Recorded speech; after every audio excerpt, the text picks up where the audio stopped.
Sadly, we are mourning as a country the loss of two Navy SEALs. Dan Crenshaw posted a good tweet on post on X, and I do have a little bit of a point to disagree with him, but respectfully here, even though I'm not a Dan Crenshaw fan, but that's not what this is about. He says on X, with a heavy heart today that we announce the deaths of two SEALs, Chris Chambers and Nathan Ingram. They were killed in action in the Gulf of Aden during a shipboarding operation on January 11th. The vessel was carrying Iranian weapons to the Houthis in Yemen, same Houthis that have been shooting those missiles at U.S. ships lately, disrupting global trade. The seas were rough, and one SEAL went into the water during the boarding. It appears the second went in to rescue his teammate. These ops are dangerous. And this is Dan Crenshaw, I believe, was a former Navy SEAL, or I forgot where he was exactly he served. These ops are dangerous. We have to hook a caving ladder to a hard point high up on the deck and climb up from the smaller combat craft alongside the ship. This all while both are moving. All at night. With rough seas, a lot can go wrong.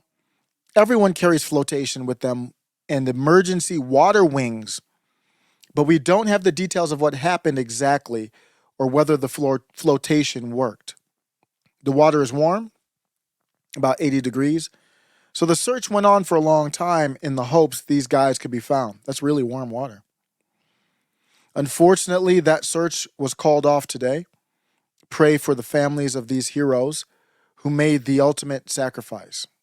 That we will. I wish more Americans understood the dangerous world we live in. I wish more understood how fragile the system is that gives you all of life's comforts and freedoms. Chaos spreads easily and quickly. As history shows over and over, leaving evil alone doesn't make it go away. Thank God there are brave men willing to raise their right hand and take on these dangers and protect our way of life. I often hear people complain that we are at war in one way or another, whether it was Iraq, Afghanistan, Ukraine, or maritime operations like this one. But let's be clear, there has never been a we. The vast majority of Americans have been completely insulated from any of the costs of war. There is no we. There is a small number of us, and some, like these two men, make the ultimate sacrifice. Their families make an even greater sacrifice than you can imagine. Pray with them today. Never forget. And thank you to these young men for their service. I did not like the part when Dan Crenshaw, after he broke down everything, which was really good insight and, without getting too detailed, it was interesting to read. The part that I didn't like, there's a lot here at the end. I often hear people complain that we are at war.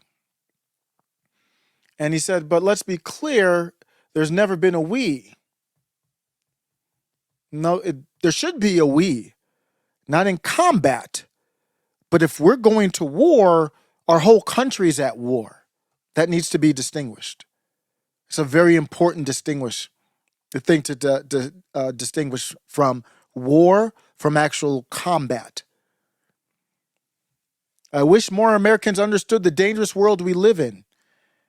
Probably if we did, we wouldn't support the wars, Dan. I wish more understood how fragile the system is that gives you all of life's comforts and freedoms. I don't want comforts and freedoms that require us to have two Navy SEALs 7,000 miles away climbing up on a cargo ship. That's not what I want. The era of Dan Crenshaw's is over. And I want to use their passing as something to learn from. We had 15 people pass during the Afghanistan withdrawal. Remember that in 2021, a bomb outside of the Kabul airport resulted in the deaths of at least 12 U.S. troops. Then we have this. My final takeaway is, Dan, Article 1, Section 8 grants Congress the power to declare war as it represents the voice of the people agreeing to enter war financially, emotionally, and patriotically. So yes, we are at war.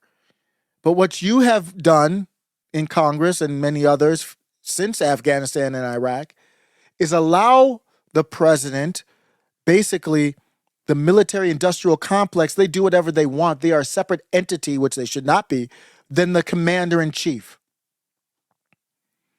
We may not all be in combat, Mr. Crenshaw, but don't you dare misconstrue. When you drop bombs, we are all at war.